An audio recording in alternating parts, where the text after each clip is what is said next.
ВМРО-ДПМН како свој основен и најважен принцип во својата работа го има унапредувањето на животниот стандард на граѓаните и растот на економијата на Република Македонија.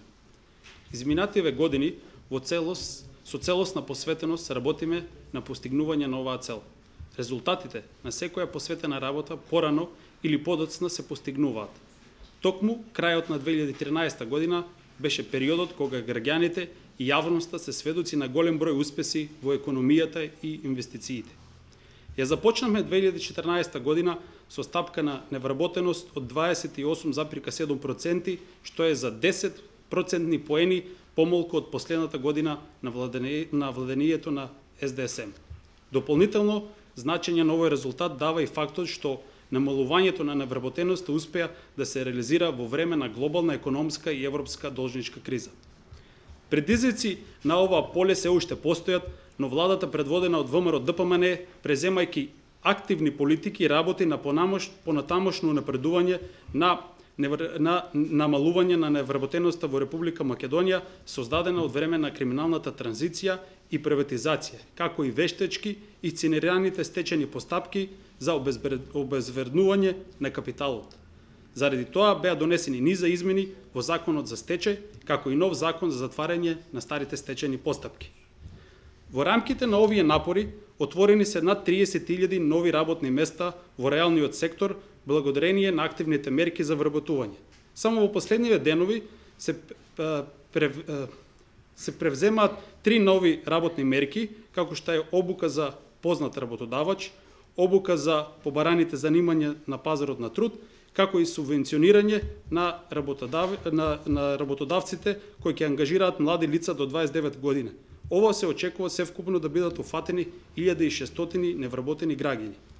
Благодарение на активностите и реформите во насока на привлекување на странски инвестиции, токму во мандатот на ВМРО-ДПМН беа поднесени крупни странски инвеститори. Впрочем, последен пример за тоа се инвестициите на германската компанија Markup, инвестиција вредна 35 милиона евра, која подпиша договор со владата на Република Македонија, како и вчера најавената инвестиција од странската, односно британската Ендава и бугарската Филкап, кои ќе вработат околу 500 лица.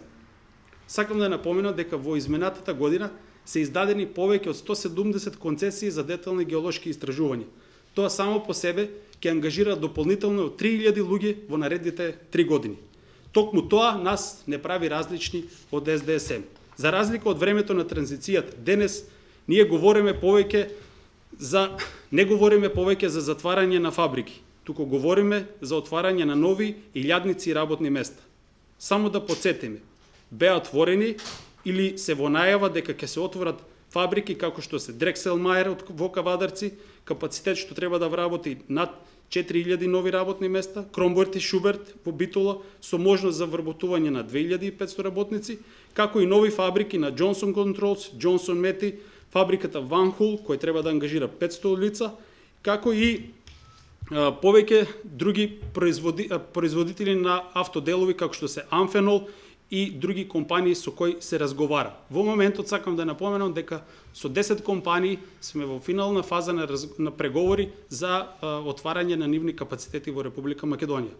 Владата предводена од ВМРО-ДПМН посебно се ангажира се за вработување на лица од ранливи категории, за кои беше отворен транспарентен конкурс за вработување на 1600 лица во македонски шуми. Дополнително се распиша конкурс за вработување над 300 лица со посебни потреби. Секоја година се спроведува проектот за вработување на деца без родители. Оваа година со оваа мерка се офатени 50 лица. Фокусот на овие лица, како и на уште многу други лица, кои ќе добијат можност да се вработат во овие и во други мерки кои ги превзема владата, ќе обезбедат социјална сигурност на огромен број на семејства во Република Македонија. Во овој правец, владата на Република Македонија превзеде и мерки со кои ќе се реши статусот на професионалните војници по наполнување на 45 години и стечајните вработени со над 25 години работен стаж, што ќе се офатат над 7000 граѓани. Сите овие мерки, но и други кои беа превземени или ќе се превземат во блиска иднина, ќе значат огромен придонес во растот на стандардот на нашиот граѓани, а со тоа економско зајакнување на Република Македонија. ВМРО ДПМН и понатаму ќе продолжи активно да учествува и да ги поддржува сите мерки и политики кои се во оваа насока. Нашата посветена работа ги покажа своите резултати. Но очекуваме дека во наредните години многу повеќе ќе постигнеме во насока на подобрување на животниот стандард на граѓаните. Благодарение на реформите и мерките кои ги презема владата предводена од ВМРО ДПМН. Благодарам.